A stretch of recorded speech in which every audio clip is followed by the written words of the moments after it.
공장장님 표현대로 예. 광팔 찬스에 피박 쓴 거지. 독박 쓴 거죠.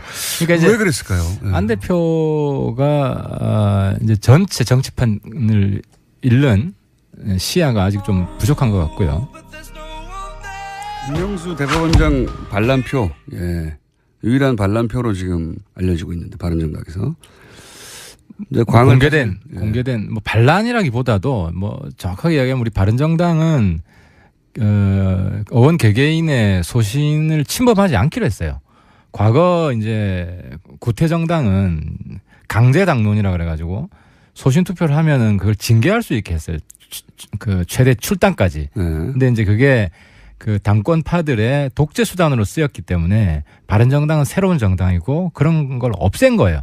당원 당규에. 없애긴 없앴지만 대법원장 정도의 중요한 인준 표결에 이렇게 반란표라고 표현될 난 찬성했어. 이런 건 처음 아닙니까? 그 전에 저도 많이 했죠. 아니, 기억을 못 하실 텐데 새누리당 시절에 어떤 분들은 뭐 박근혜 대통령이나 그 친박들한테 쓴소리 했냐 많이 했어요. 근데 기억을 못 하시는 건데. 그때는 주요 정치인이 아니었기 때문에. 물론 뭐 그런 것도 있었겠지만. 근데 이번 같은 경우는 이제 사실 저는 애당심이에요.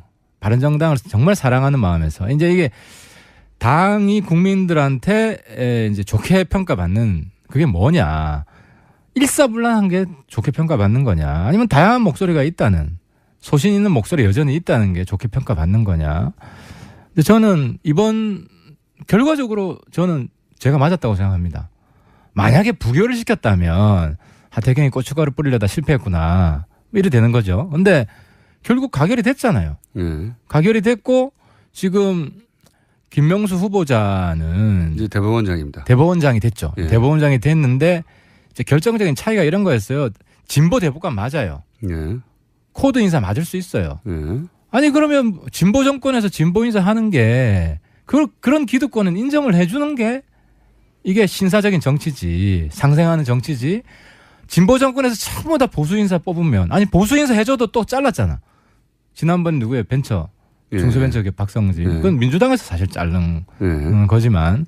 근데 이런 식으로 진보 인사는 코드 인사라 자르고 보수 인사는 왜 그런 사람을 거기 박냐 해서 이질적이라 자르고 그럼 어떻게 협치를 합니까? 그러니까 적어도 야당이라도 국가를 생각해야 된다. 지금 거의 전쟁 위기까지 가는데 이런 데 있어서 치명적인 약점이나 반대 요인이 없으면 협력을 해야죠. 국정 발목 잡으면 안 되죠. 잘하셨고요. 잘하셨고. 그리고, 주호영 원내대표는 거기에 대해서 이제 뭐, 여러 가지 타박을 하시긴 하시더라고요. 당연히 그렇겠죠. 본인이 화가 나죠. 이제 원내대표로 자기가 책임이 있는데. 당론을 정했는데, 근데 이제 본인 입장에 따라 봐주길 바랬고. 근데 뭐, 주호영 대표 잘 알아요. 제 정치적 기질이나 소신으로 뭐 확실히 서면 잘 안 따른다는 것도 알고 계시고 저는 또 하태경은 그렇다. 물론 타협할 때 합니다. 타협할 때 하지만은 이번 건은 제가 계속 강조해서 말씀드렸어요. 제가 반대할 결정적 몽부를 못 찾겠다. 주 대표 이야기하는 것도 제가 계속 살펴봤어요. 그래서 주 대표는 뭐 약간 뭐 갈등이 있었는데 뭐 그 다음 날 뭐 쿨하게 풀었습니다. 알겠습니다. 여기까지는 광을 잘 파신 거고요. 그리고 또 한 가지 이제 요 김명수 대법원장 인준 표결 가지고 얘기가 항상 나오는 게 좀 지나긴 했지만 그 이후로 처음 나오신 거니까. 그럼 반면에 안철수 대표는 왜 끝까지 입장 표명을 안 했느냐. 당론을 정하는 것까지는 안 가더라도 당시 국민의당 내부에서 약 한 뭐 7대3 정도 지금 표결 결과를 보면 이미 이제 표결해서 인준으로 넘어간 것 같은데 그래서 아마 박지원 원내대표 전 대표가 전날 자 입장 표명하자라고 얘기했고 그 자리에서는 그러자라고 했던 걸로 제가 전해 들었는데 그 다음날 또 바뀌었어요. 왜 끝까지 안 했을까요? 그러니까 우리 공장장님 표현대로 광팔 찬스에 피박 쓴 거지. 독박 쓴 거죠. 그러니까 이제 왜 그랬을까요? 안 대표가 이제 전체 정치판을 잃는 시야가 아직 좀 부족한 것 같고요. 아직은. 그리고 대통령과 경쟁의식이 여전히 좀 있는 것 같아요. 그래서 경쟁의식이 많이 있는 것 같습니다. 예. 그게 좀 이게 어떻게 보면 뭐 공적 감정보다 사적 감정이에요. 예, 옛날에 이제 후보로서 그리고 그 이전에 같이 함께 당을 했을 때 갈등 관계. 그래서 여전히 좀 뒤끝이 있는 것 같고. 근데 물론 이제 저보다 정치력을 더 발휘해야 되는 분이기 때문에 저도 정치 길게 하지 않았지만 저도 뭐 주호영 대표랑 저런 상황에서는 뭐 당 같이 못할 사람이다. 그럼 개인적으로 기분이 나쁘죠. 좋지 않지 않습니까? 하지만 이런 거 쿨하게 풀어야 돼요. 사적 감정을 다 털어내고 찌꺼기를 남겨두려고 노력을 하면 안 돼요. 그래서 안 대표한테 좀 대의를 보고 크게 보고 그리고 지금 같은 경우는 정치적으로 자기가 부각될 수 있는 절호의 찬스거든요. 굉장한 찬스였죠. 그렇죠. 사실. 근데 저 같았으면 그랬겠어요. 나는 찬성이다. 하지만 우리도 뭐 과거 정당처럼 당론을 강조하지는 않겠다.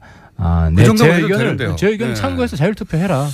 올해 그 안철수 대표에게 온 최고의 찬스였던 것 같은데 정치적으로는.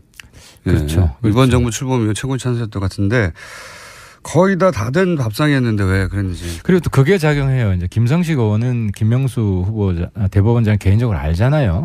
이게 크게 작용하거든요. 실제로 한국당에도 찬성표 있었어요. 한국당에 있었을 것이다. 있었어요. 제가 뭐 사실상 확인을 했는데. 아 그래요? 예, 누군지 밝힐 수는 없지만. 몇 명 정도나 됩니까? 뭐 한 명 이상.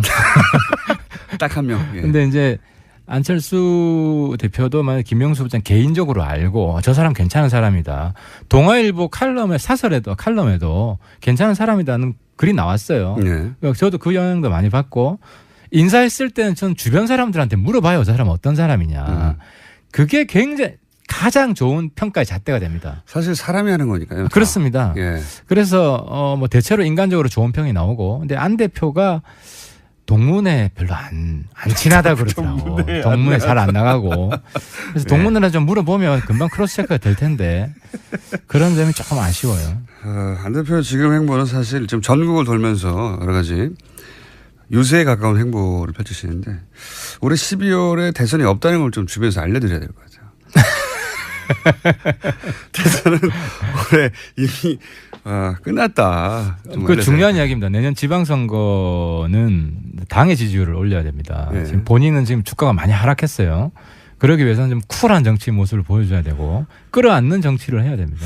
찬스였는데. 근데 국민의당 얘기를 조금 길게 했던 이유는 국민의당하고 지금 국민통합포럼인가요? 예, 국민통합포럼 시작했습니다. 이름 좀 바꾸세요. 맨날 통합포럼, 통합어쩌고 이거밖에. 그래서 이 언제적 있었던 것 같은데 이런 데자뷰가 자꾸 느껴져요. 그죠? 아, 비슷하네요. 예. 근데 익숙한 게 또 좋은 장점도 있습니다. 국민 합치기라든가. 국민도 너무 식상해요. 시민 합치기라든가. 1+1. 1+1. 오늘 좀 되시네요. 오늘 멘트가. 그거 하지 않습니까? 그 가능성 있습니까? 지금은 신뢰 구축 단계예요. 이게 왜 이게 중요하냐면은 우리 대선 때 제가 해봤다 그랬잖아요. 근데 신뢰가 안 생기는 거예요. 자꾸 이 말 했다가 저 말 했다가.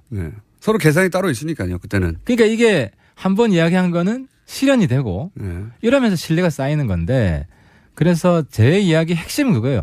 신뢰가 형성되는 과정이 전제되지 않으면 뒤에는 아무것도 없다. 그리고 지금 단계는 뭐 한두 달 정도는 우리가 법안도 공동 발의하고 또 같이 추진을 하고 통과시키고 이런 신뢰 조성이 그래서 1단계다. 정책을 가지고 연대할 포인트를 찾자. 정책뿐만 아니라 뭐 다른 정치적인 것도 우리가 어디 뭐 같이 갈 수도 있고 뭐 어디를 가시려고요? 뭐 다양한 뭐 안보시기니까 군부대를 같이 방문할 수도 있고 같이 뭐 그런 거를 좀 해서 우리가 거의 뭐 같은 동지들이구나 이런 신뢰관계가 쌓이면 뭐든지 이야기가 가능하죠. 정치인들은 근데 그렇게 같이 가도 또 싸울 때가 되고 자기 이익이 결부되면 또 확 돌아서지 않습니까? 정치인들은 물론 치명 결정적 이익이 있으면 그렇죠. 그런데 국민의당이랑 바른정당은 지금 두 당, 그 양극단의 두 당의 적대적 동침을 막아야 되는 똑같은 이해관계가 있고요. 그러면 바른정당 내에서 소위 자강으로 분류되는 무슨 소리냐 보수정당 그 구태 보수정당으로 되돌아갈 수는 없다라고 하는 자강파 의원들과 국민의당에서도 또 보면 크게 나누면 호남 계열과 안철수 계열 뭐 이렇게 크게 여러 가지로 다르게 분류할 수도 있지만 나누자면 지금 호남 지역 의원들보다는 안철수계 의원에 가까운 분들이 이 포럼에 함께하는 겁니까? 아, 꼭 그렇지는 않습니다. 꼭 그렇지는 않아요. 국민의당 분들이 한 14분, 네. 우리가 한 10분, 네. 10분 정도 되는데 그 뭐 황교안 의원이나 네. 안철수 대표한테 막 뭐라 했던, 네. 네. 네. 그리고 안철수 대표한테 정말 험한 말 했던 그 이상돈. 지금 다 들어와 있습니다. 네. 다 들어와 있어가지고 뭐 꼭 친한 계열은 비호남계라고도 구분할 수 없고 친한계라고도 딱 구분할 수는 없네요. 예, 예, 그렇지는 않습니다. 그 소위 중도 예, 중도 성향입니다. 중도 통합이 필요하다고 그렇습니다. 표현하는 분들. 중도 혁신 통합 뭐 이런 좋은 거 다 붙이고. 근데 확실히 정치는 이 너무 중도 혁신 발랄 통합 이런 걸로 중간 중간에 뭔가 신선한 걸 좀 넣어주세요. 너무 식상해요. 바른정당 내에서는 자강파가 맞죠? 바른정당 내에서는 대체로. 자강파와 실용파. 실용파. 이게 이제 실용파는 뭐냐면요. 네. 지역구마다 좀 달라요. 어떤 지역은 그러니까 내년 선거에 사당 체제로는 어렵다. 현실 정치인이라면 누구나 네. 그렇게 생각할 수 있잖아요. 그렇죠. 뭐 구청장도 어렵고 적어도 3명이 경쟁을 해야 되는데 네. 이 3명 경쟁 중에 한국당이랑 손잡는 게 유리하냐, 국민의당 손잡는 게 유리하냐, 개별 의원들로 보면 다 달라요. 그 지역마다 다르겠죠. 예, 예를 들어 TK 한국당이 손잡는 게 유리하죠. 그리고 경기도에도 TK보다 더한 지역이 있어요. 저기 휴전선 가까운 이런 데는. 네. 근데 서울 여기는 한국당을 손잡으면 불리해요. 네. 그래서 이제 이런 의원들의 이해가 지역구적 이해관계가 있고 또 의원들 개개인의 또 소신이 있어요. 성향. 예. 이제 약간 우파보다 중도에 가까운 분들이 있고 이게 막 섞여가지고 그래서 근데 결과적으로 3파전이 됐으면 좋겠다. 누구든지 모르지만 좀 잘 연대를 했으면 좋겠다. 이런 분들이 사실 다수예요. 실용. 예. 그걸 실용이라고 표현하시군요.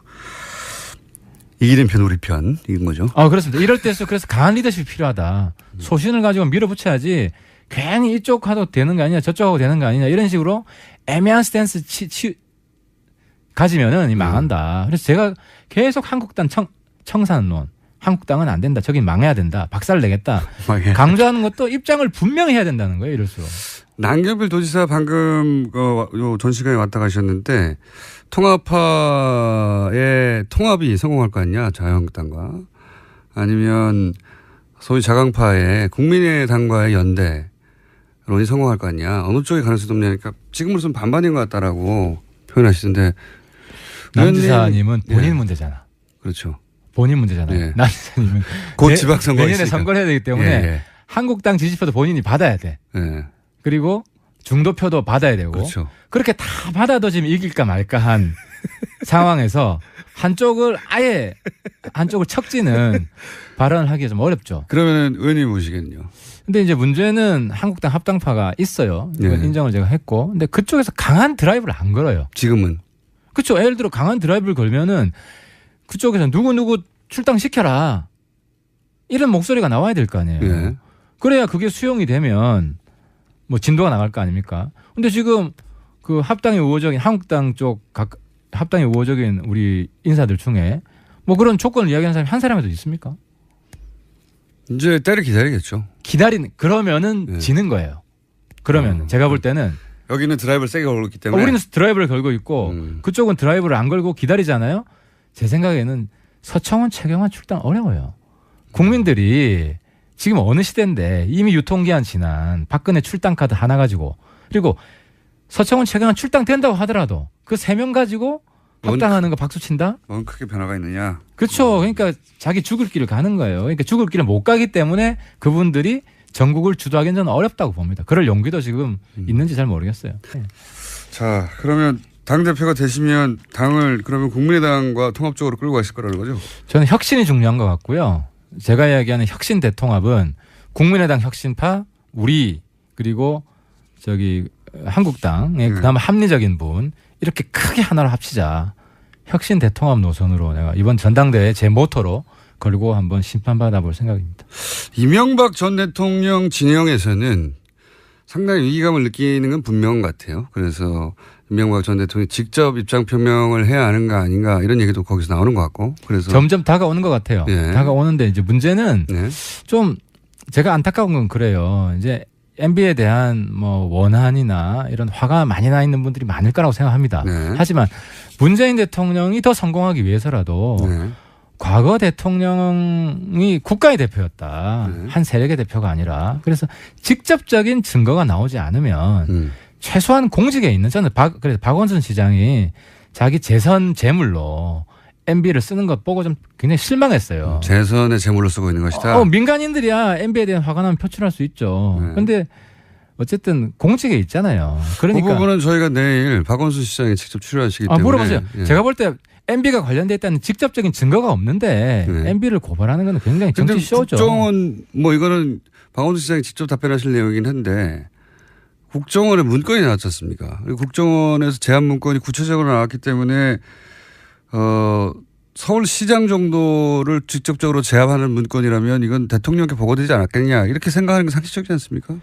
근데 이제 제가 그래서 대통령의 뜻이 거기 반영됐다고 보고 제가 동료원들한테 예. 이제 물어본 거는 과거 국정원의 나쁜 관행이래요. 알아서 라이벌 정치나 대통령 괴롭히는 사람들은 거기 보면은 홍준표도 있어요. 네.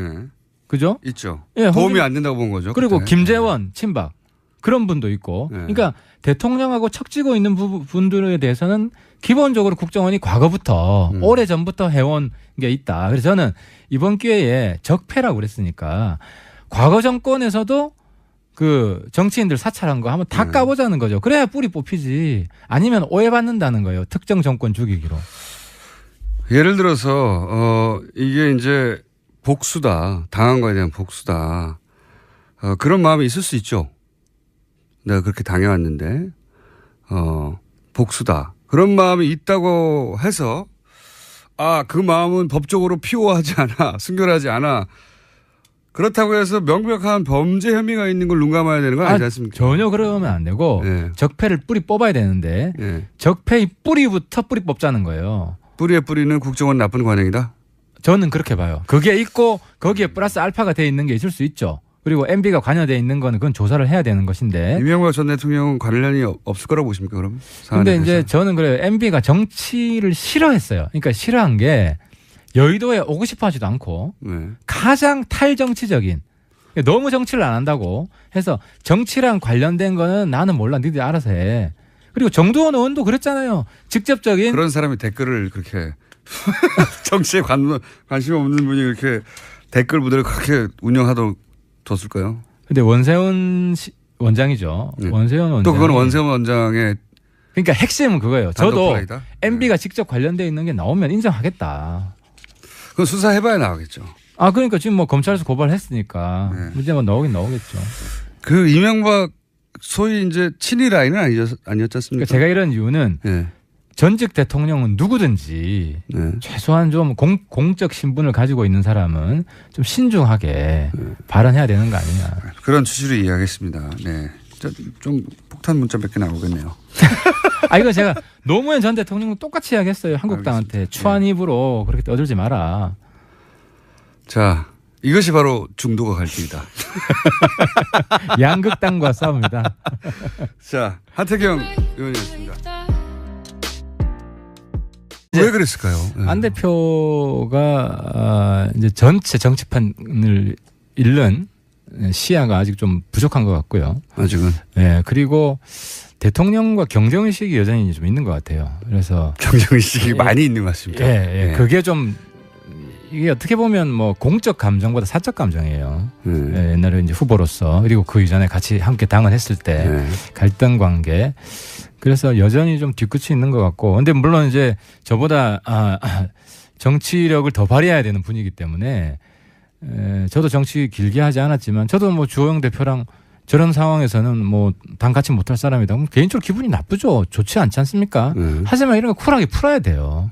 사적 감정을 다 털어내고 찌꺼기를 남겨두려고 노력을 하면 안 돼요. 그래서 안 대표한테 좀 대의를 보고 크게 보고 그리고 지금 같은 경우는 정치적으로 자기가 부각될 수 있는 절호의 찬스거든요. 굉장한 찬스였죠. 그렇죠. 사실. 근데 저 같았으면 그랬겠어요. 나는 찬성이다. 네. 하지만 우리도 뭐 과거 정당처럼 당론을 강조하지는 않겠다. 그 정도면 해도 되는데요. 제 의견을 네. 참고해서 자율투표해라. 분들은 뭐 박근혜 대통령이나 그 친박들한테 쓴소리 했냐? 많이 했어요. 근데 기억을 못 하시는 건데. 그때는 주요 정치인이 아니었기 때문에. 물론 뭐 그런 것도 있었겠지만. 근데 이번 같은 경우는 이제 사실 저는 애당심이에요. 바른정당을 정말 사랑하는 마음에서. 이제 이게 당이 국민들한테 이제 좋게 평가받는 그게 뭐냐. 일사불란한 게 좋게 평가받는 거냐. 아니면 다양한 목소리가 있다는, 소신 있는 목소리 여전히 있다는 게 좋게 평가받는 거냐. 근데 저는 이번 결과적으로 저는 제가 맞았다고 생각합니다. 만약에 부결을 시켰다면 하태경이 고춧가루 뿌리려다 실패했구나. 이래 되는 거죠. 근데 결국 가결이 됐잖아요. 가결이 됐고 지금 김명수 후보자는 이제 대법원장입니다. 대법원장이 됐죠. 예. 대법원장이 됐는데 이제 결정적인 차이가 이런 거였어요. 진보 대법관 맞아요. 예. 코드 인사 맞을 수 있어요. 예. 아니 그러면 진보 정권에서 진보 인사 하는 게 그런 기득권은 인정을 해주는 게 이게 신사적인 정치지, 상생하는 정치지. 진보 정권에서 전부 다 보수 인사 뽑으면, 아니 보수 인사 해줘도 또 공장장님 표현대로 예. 광팔 찬스에 피박 쓴 거지. 독박 쓴 거죠. 그러니까 이제 왜 그랬을까요? 예. 안 대표가 이제 전체 정치판을 잃는 시야가 아직 좀 부족한 것 같고요. 김명수 대법원장 반란표, 예. 유일한 반란표로 지금 알려지고 있는데 바른정당에서 이제 공개된 뭐 반란이라기보다도 뭐 정확하게 이야기하면 우리 바른정당은 의원 개개인의 소신을 침범하지 않기로 했어요. 과거 이제 구태정당은 강제당론이라 그래가지고 소신 투표를 하면은 그걸 징계할 수 있게 했어요. 그 최대 출당까지. 근데 이제 그게 그 당권파들의 독재 수단으로 쓰였기 때문에 바른정당은 새로운 정당이고 그런 걸 없앤 거예요. 당원 당규에. 없애긴 없앴지만 대법원장 정도의 중요한 인준 표결에 이렇게 반란표라고 표현될 난 찬성했어. 이런 건 처음 아닙니까? 그 전에 저도 많이 했죠. 아니, 기억을 못 하실 텐데 새누리당 시절에 어떤 걸났잖아. 지난번 누구의 벤처 중소벤처 박성진. 그건 민주당에서 사실 자른 거지만. 근데 이런 식으로 진보 인사는 코드 인사라 자르고 보수 인사는 왜 그런 사람을 거기 박냐 해서 이질적이라 자르고 그럼 어떻게 협치를 합니까? 그러니까 적어도 야당이라도 국가를 생각해야 된다. 지금 거의 전쟁 위기까지 가는데 이런 데 있어서 치명적인 약점이나 반대 요인이 없으면 협력을 해야죠. 국정 발목 잡으면 안 되죠. 잘하셨고요.